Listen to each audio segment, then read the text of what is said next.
Welcome back to the weird and wonderful world of DADGAD guitar. My name's JP and this is going to be the wonderful G chord. That's exciting, isn't it? But the G chord is also important because it's one of those chords that you can the chord shape that you can then start moving around with. It's also the trickiest of the bunch that we've seen so far, so it requires all 4 fingers of your hand. Take your little finger on the 5th fret of the 2nd string. Your first finger goes on the 4th fret of the 3rd string, and then your whatever that finger is goes on the 5th fret of the 4th string, and then the middle finger goes on the bass string on 6th string, 5th fret.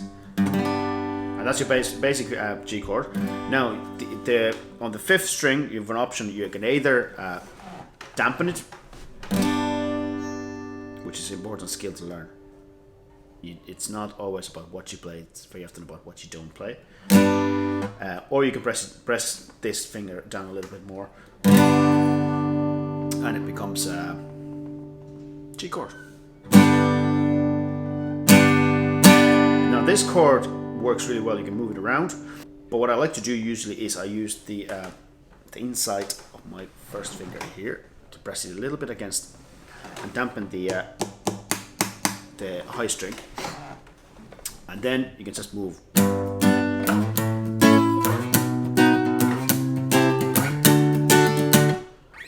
And again, to turn this into minor, you only have to move one finger, which is the first finger which is on the 3rd fret and the 3rd string, 4th fret. First time I got it wrong. And you move it down to the 3rd fret of the same string. It becomes a minor chord. So then, the run comes obviously more pleasant.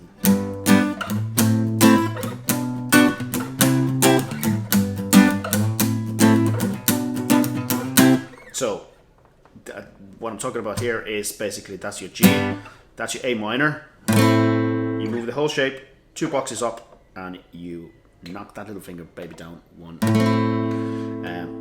Then you go up another 2 boxes, and you're in a B minor. Then you go 1 more up, and you lift that finger back up to 1 fret up, and that becomes C. So that's a nice little run there. G, A minor, B minor, C.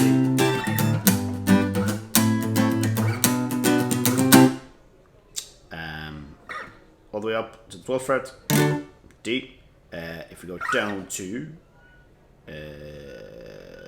4th fret, it becomes a F sharp minor, and then E major. Put more of those later on, but that's just G chord, and that's a very handy way of getting started on the moving chords. So if you think about the bar chords in standard tuning, that's probably closest you get to something like bar chord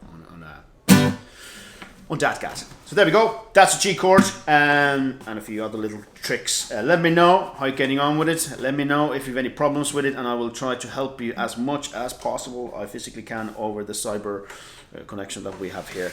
And don't forget to subscribe, and yeah, let me know if you're enjoying this video so far.